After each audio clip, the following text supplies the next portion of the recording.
Hey there everyone, and welcome to another Near Monsters video. We have finally made it to the final matches of the Veritas Archival tournament. There's been months of delay with this finals. This tournament actually started May last year and only finished January this year.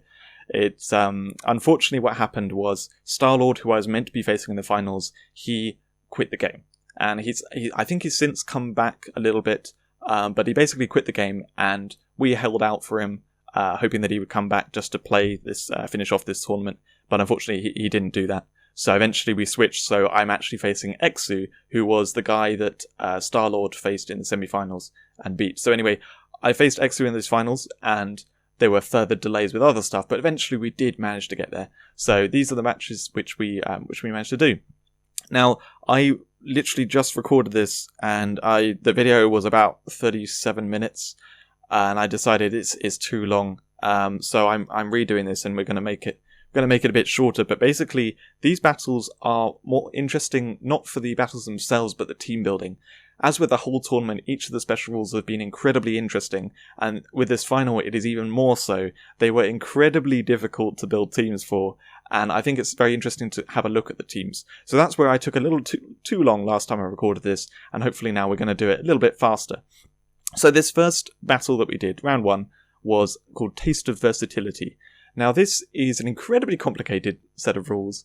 There were 8 archetypes that were picked, and for the first half of your team, the first 8, you had to have monsters which fitted into one of those archetypes, one of those 8 archetypes for each of them, however not fitting into any of the other archetypes. So say a monster, so you had to pick a monster, say Nova Drake was my not commander, it was my captain, and I had to, that was my stun monster, and it didn't fit into any of the other 7 archetypes, so I could use it in my first half. Now the second half of the team, you need to do exactly the same. However, there you can use monsters which fit into multiple archetypes. However, you have to reduce your team size by 1 for each extra archetype used on a monster. So say Voodoo is a monster which had Protect, Poison, and Token Disruption. It fitted into 3 different archetypes, so you couldn't use it in the first half of your team, but you could use it in the second half of the team. However, if you used it in the second half of the team, you would have to make a 14 monster team rather than 16 monsters. So that's kind of it in a nutshell. It's incredibly complicated, and there are 2 kind of main concepts with this idea. One of them being that you've got to make a team which it's very hard to make some kind of synergy between it, because by nature these monsters are from different archetypes. So trying to put them together into that is very tricky, as well as you've got to use your full monster collection. It was made with the idea that both me and Exu have a lovely monster collection, so we have got options for these, but we're very restricted in our options, and just trying to make something that works is very tricky. However, we also know that we don't have to face particular problems. For example, you always have to have stun protection in a normal team, because there can be some stun that can just really mess you up. However, we know in this that there are only going to be a maximum of 2 stun monsters, and that one of them's going to be in the first half, and one of them's going to be in the second half. So you don't have to kind of build resilience to certain things quite so much. Instead, you can kind of go nuts with your own thing a bit more.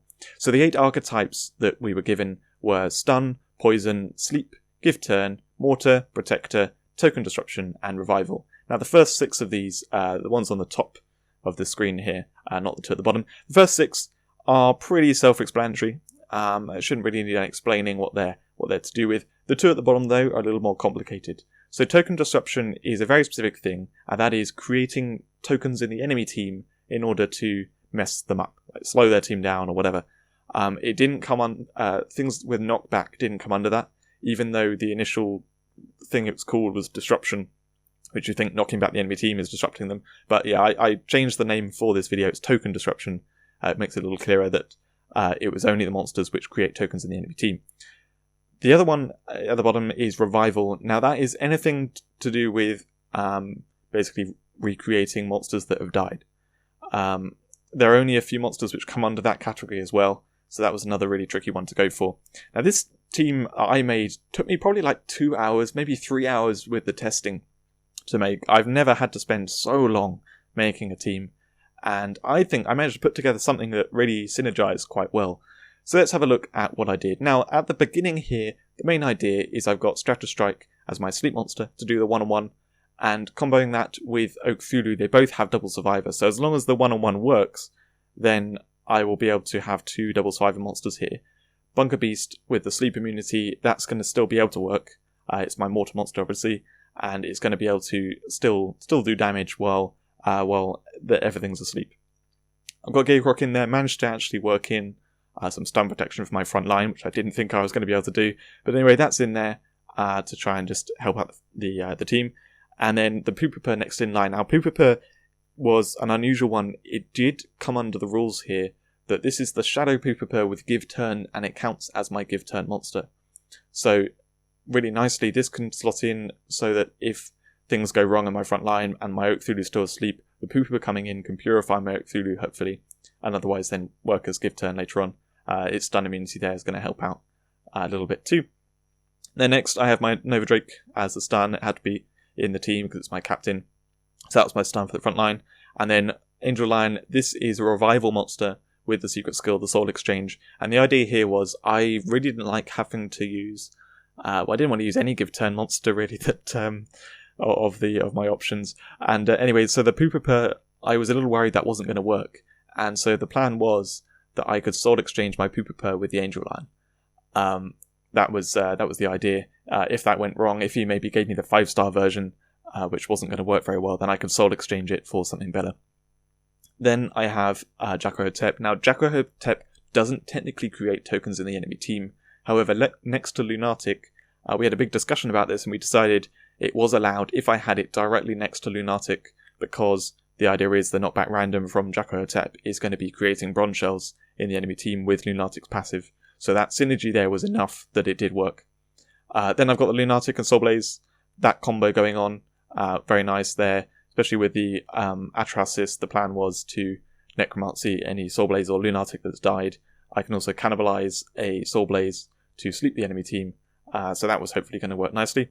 Then I got Bloomaluga with the Diamonoid after it. It's very nice because of the camouflage.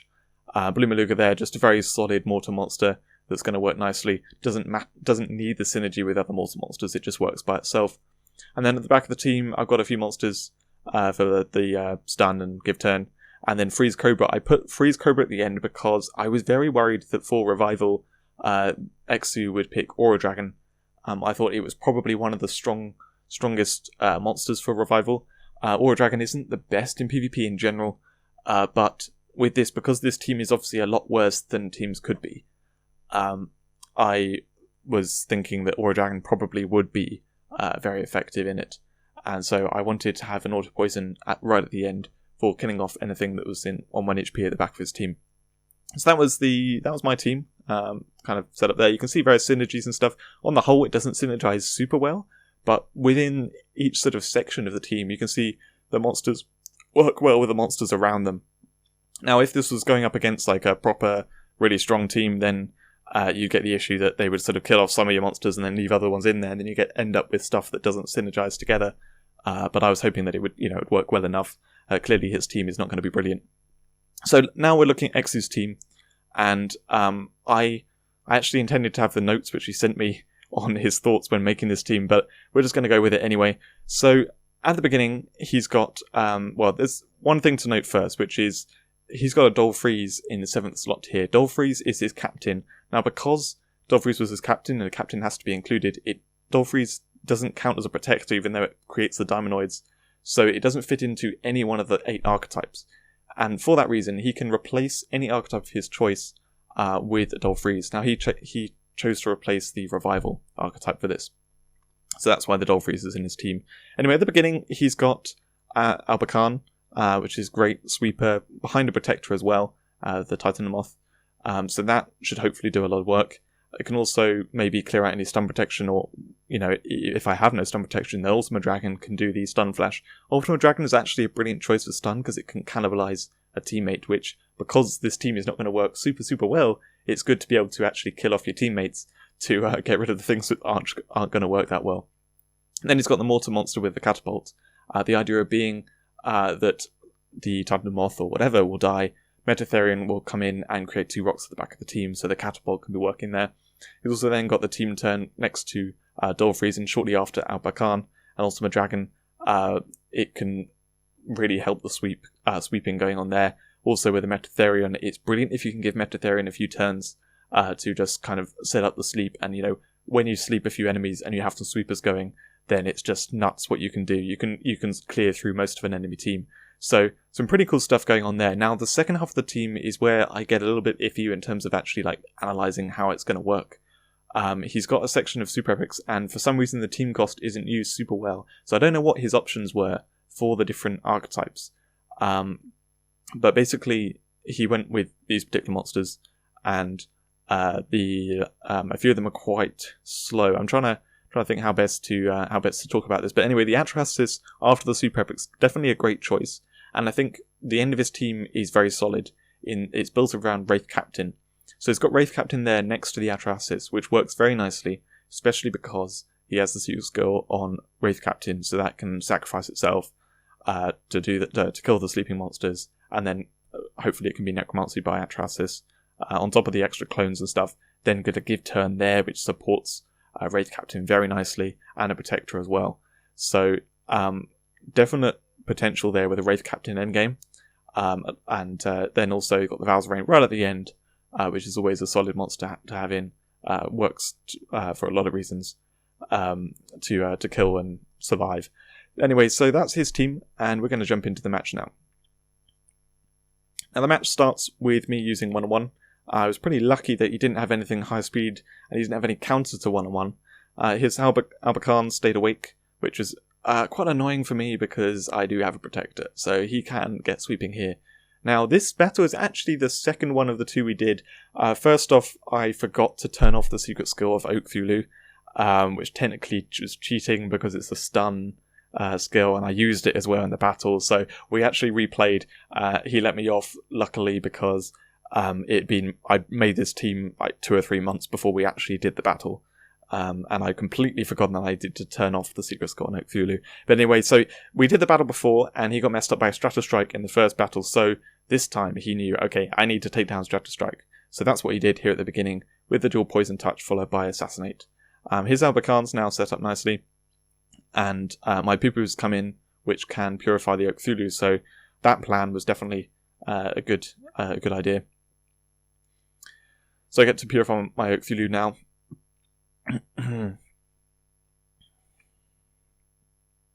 Now you can Blood Fury something of his choice, however 2 of my monsters have Hold Ground, and 2 of them are shielded, so there's not a whole lot he can do here. He decides to hit Nova Drake down to 1 HP, just get rid of that second wind now. Probably a smart choice, especially because I've got Angel Eye next in line, and he probably doesn't want to bring that in. But anyway, yeah, so I decided to load Mortar rather than instant load, because at this point, he doesn't actually have too much control, and I may as well save the instant reload for a time later on when I may need it more, may need a bit more instant impact. I used the Stun Flash, even though it stuns one monster, and in fact, I even used Time Strike on Metatherion, so I basically wasted that stun wave, but the reason is, I want to charge Nova Drake as fast as possible here to start getting it to sweep through his team. And I also know that I'm about to use double repulse with Oak Thulu, so any stun that I did on the enemy team, just wouldn't really work if I'm then going to double repulse and stuff. Like, I may as well have the control from other things rather than the stun wave. So anyway, I use the turn them off, the Pooper into a moth. At this point now, I could hit all. I'm deciding. I'm thinking now I'm going to do the double repulse. I do need to deal with a Mechleviathan, but I'm going to skip first. So I double repulse Ultimate Dragon and Albakan, and that is just absolutely brutal for his team, because Ultimate Dragon now will take forever to charge, and the Albakan is uncharged too, and there aren't any good targets for Albakan.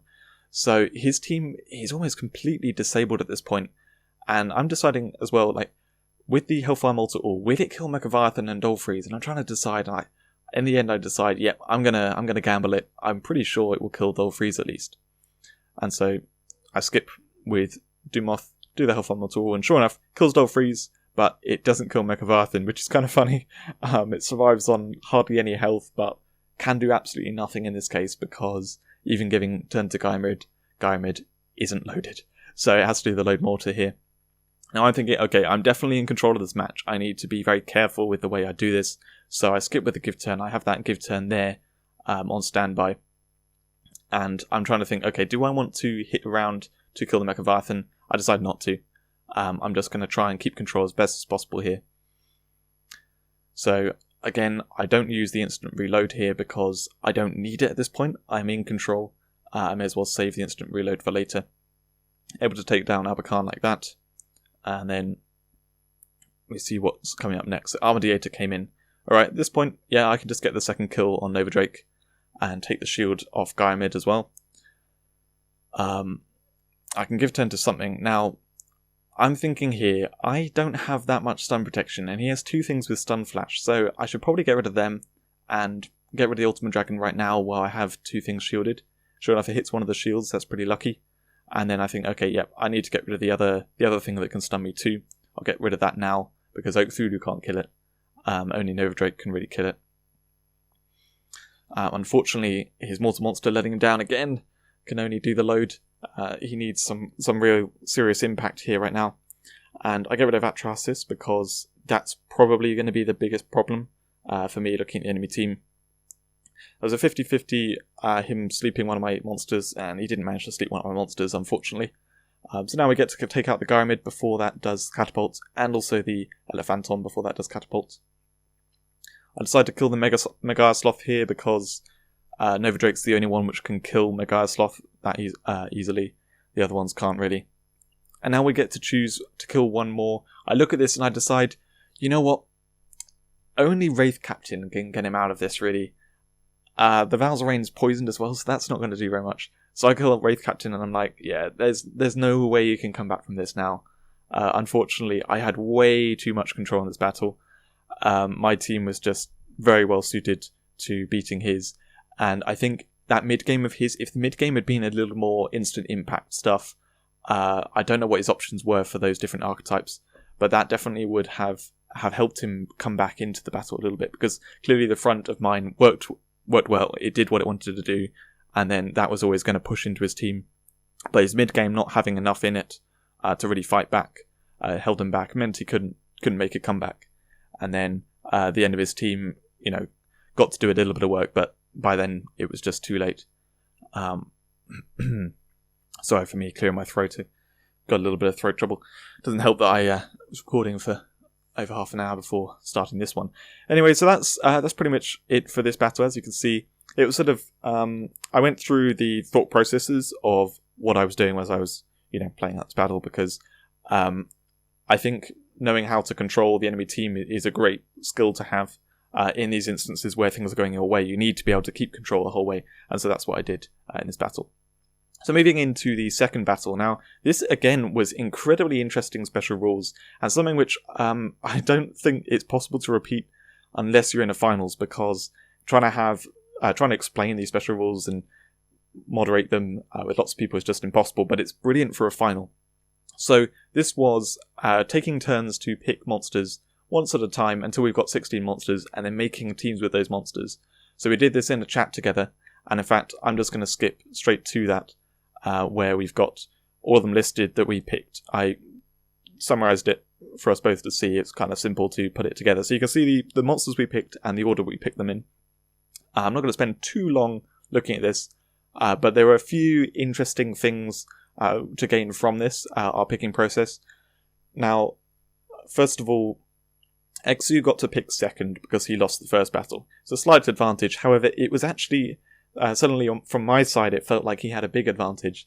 The most notably, he got to pick one monster which could do, which I could never see before I picked any of mine in the last monster he picked. And he picked Scorpiogeist there, which is an absolute bombshell of a thing to pick on the final thing as the final pick. I knew that was going to mess me up. And in fact, I'd slipped in various bits of stun into my team throughout, but not made it too obvious, because my plan was to stun him lots. However, in his final 4 picks, he picked Geomagnus, which is stun immune with backstab. It's brilliant stun protection for your team. Sober King is just good for messing up any control that the other team may have. Kanna Shogun, the stun converter, and then Scorpiogeist, the stun converter.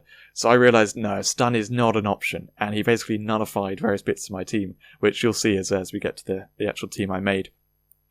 Now, in terms of the what we created with these picks, I tried to pick things which covered a lot of bases, first of all. Then my middle section, I picked some low-cost monsters because I realised, actually, it's probably better to get past the low-cost monsters first and save the sort of big picks for last that can maybe catch him out that he's not prepared for. However, I actually messed up there because I later realised I need Sherloid in my team, and by picking Sherloid and stuff, I had Sherloid and Diamondoid and a couple of super epics. Actually, I couldn't reach the max cost, so I could have had more legendaries in my team. Unfortunately, I made some bad choices there. And anyway, what transpired with what we were trying to build is Exu ended up picking monsters that could perhaps come together to make a strong front line, whereas I had to pick monsters which could counter any kind of front line which he could make.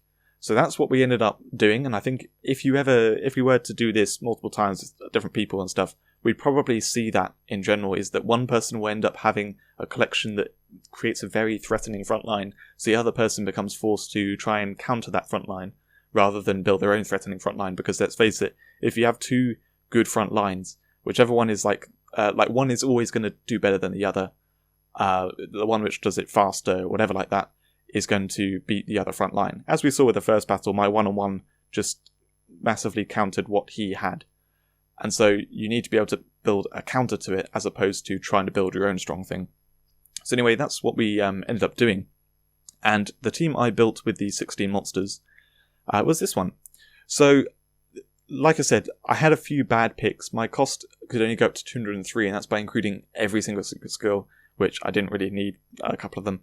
But anyway, the bad picks were, I picked the Abyss Sword Breaker, which is a solo monster. Well, actually, in fact, both the Abyss Sworders, which are solo monsters. So I had to not have the Breaker by my Centurion, had to not have Understand by my Angel Lion. I then also had, Black Titan, which is an Earth solo monster. And I picked 4 other Earth monsters, so that didn't work very well. So I had to try and do something here. And then also I couldn't include Diamondoid or XYZ in my team because he had massive counters to protectors and stun. So I had to just basically throw them at the back of my team and hope that they're out the way enough that the rest of my team does well enough I can beat him, and that they don't get used. But that actually messes up my Black Titan a bit because Black Titan, if it retreats, there's then going to be the Diamondoid there potentially, so it can't use its solo Poison Eater. So there are a few things messed up here which just really are not good, but the general idea is there.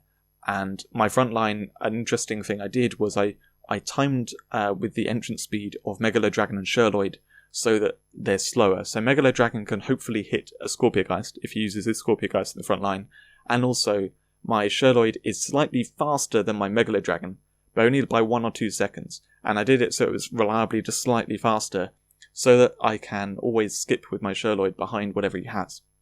The idea being, I had in mind he would probably use Freeze Cobra and Scorpiogeist in the front line, so he uses the Poison Gas with Freeze Cobra, and then that then poisons enough so that then Scorpiogeist gets a turn and can start sweeping. So by putting Sherloid in front of Megalodragon, I can skip past the Freeze Cobra, and he can't skip back, because my Megalodragon would have got a turn in between, so it would be him skipping behind my Sherloid, rather than me skipping behind his Freeze Cobra. So then I can purify any poison gas and mess up his Scorpiogeist. That was the plan there. Then I had the Goemure. I believe it was because I was intending to go in front of a Delegazar to protect my Balloon Maluka and stuff. However, it relied on my Goemure +5 being faster than his Delegazar, as in his Delegazar not being +5, but I was pretty sure he would have Delegazar +5. Anyway, that was my front, and the hope was that he would kill my Sherloid first, and there's the potential of using Link Slayer Banal here. And then going back, I also have Draco-Rosa in there for the Purifying Mist to try and slow down any stun stuff, any poison stuff he's doing, as well as having the Defang in there early. Probably a good idea because he had various poison stuff. Then I go into stun, then I go into poison. Having the line of Magatsuo, Black Titan, Oak Thulu I planned was pretty good. I wanted that before we did this battle, so I could do the retreat and leave the whole enemy team poisoned when Oak Thulu comes in. Hopefully it can do the stun and everything can work out. Like I said, I was planning to stun quite a bit. And then basically we have the other stuff at the back of the team, which is not really the most well thought out and best stuff. I did want the Purify in there behind Oak Thulu and the Poison stuff just to purify my team. But anyway, that's how the team came out, and I wasn't super confident, but I thought there was definitely potential. Like, if things get going, then it might work out well. So now we move to Exu's team, and he didn't create any team that I expected him to, which I think was his plan all along. He wanted to kind of make me think that he was going to make a couple of teams, but actually he wasn't going to. So the Scorpio Geist and Freeze Cobra that I thought were probably going to be in the front line were actually in 15th and 16th slot. His front line was very different to anything I expected. It's very unusual to put Dolph Freeze in the front line. I think he was slightly worried about Protector counters. I can't remember what I had in my team that could counter Protectors, maybe Megalo Dragon or something. But anyway, he was really expecting, I think, me to put Angel Lion in the front line and otherwise Chrono targets, because he had both Delegazar and Dolph Freeze in the front line, which have the Chrono Killer stuff. So his plan there was to kill them, have the stun protection from Willow and the Wicked Chap. I cannot quite understand why he put it there. I don't know exactly what his plan was with that, whether it was there to be as protection for the poison or what, or to send back itself to bring in Arachna Diva, and maybe he didn't want the Protector in the front line because he didn't want to get countered in that way. I'm not entirely sure, but anyway, that's the Wicked Chap there. And moving further back, he's got Scarlet Guard. That was a huge issue for my team. When he picked Scarlet Guard, and also Abakan later in the team, I have got so much poison and stun in my team that Scarlet Guard, with its high speed, it can come in and just wreck whatever I'm trying to do. So I was really scared of Scarlet Guard there, and that's partly why I put the water at the beginning, was I was hoping that I could take out Scarlet Guard with that stuff before then I go into my stun and poison. Then he's got Seer Guard, followed by a Centurion.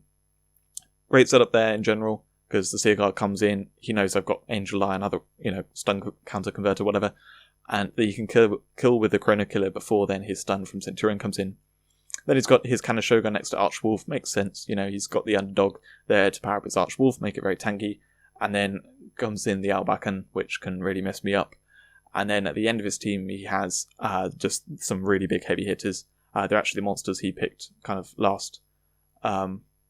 Wait a second, looking at this, was this the order he... No, this was the way he made the team. I thought for a second there, was this the order which he actually picked the monsters? But no, it wasn't. Forgive me for that. So let's get into the battle. Now this battle starts off with my Sherloid and Megalo Dragon, placed just exactly how I said them.